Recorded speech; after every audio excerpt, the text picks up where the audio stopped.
Yeah, impressive is the word, Mark. He walked into the studio and I think, forget about his football ability, we all know how good he is. He came in, said hello to everyone, asked people questions. He just come across as a real humble superstar, and I think that's credit to him and his upbringing.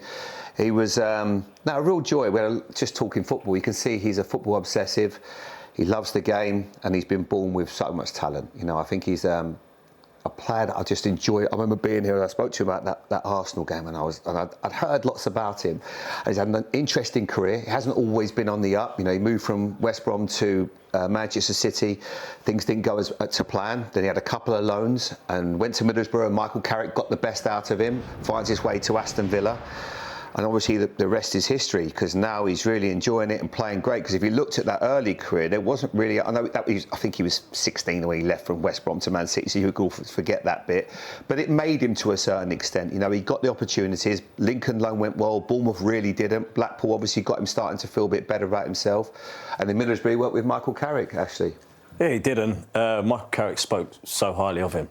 You know, I think Aston Villa played against Middlesbrough in the Cup. And I think Unai saw him there as well and saw what he had done to Aston Villa that day. So he was desperate to get him here. And, you know, we've spoke so much about him, how he's going from strength to strength. And, you know, I love watching him. You know, the way he gets space and, you know, he finds pockets to hurt teams. And he's one of them players that, you know, when you see him getting on the half-term, you think something's going to happen. He's going to create a chance for someone, or he's going to get on the score sheet himself.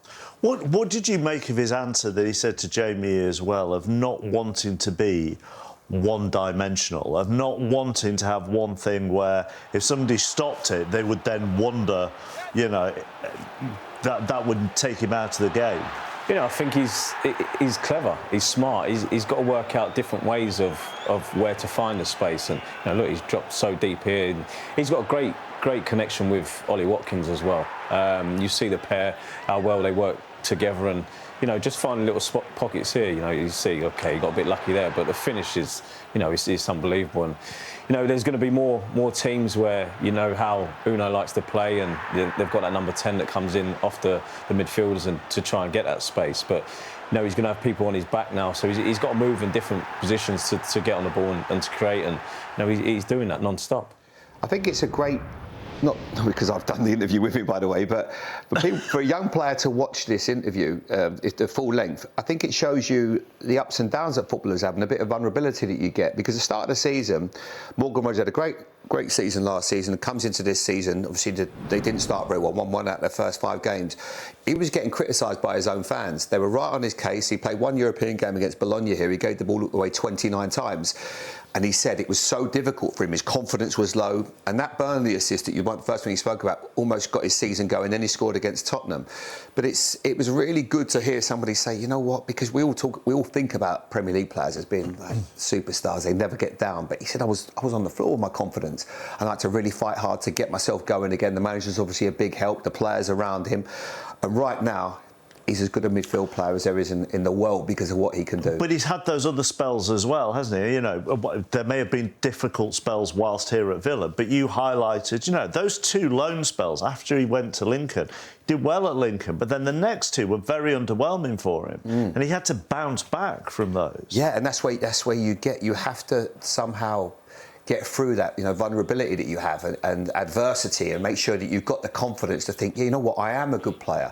And he mentioned it himself in that Arsenal game. He said that was the moment I thought, yeah, I could do this. And that comes sometimes. You know, we spoke about an 18-year-old player in Mane at Wolves. Mane, he's found that confidence and that belief. And to some players, it comes a little bit later. You know, Ashley started his career at Watford. I started my career at Bournemouth, and you get that belief and confidence. And sometimes loans are great for players. But he said, would he have changed those loans? He said, no, I wouldn't. Even though they didn't go well, they've made him the player that he is now. So it's a real joy to watch him. As I say, I was very impressed with him, not just as a player, but as also a human being. So, no, really nice to just spend time with him. And this is not to say that Villa don't have other great players, which they do. But at the moment, when you look at the run of form that he's in as well, is he the man who is going, I will put this team on my back and I will win these games, that keeps us in the title race?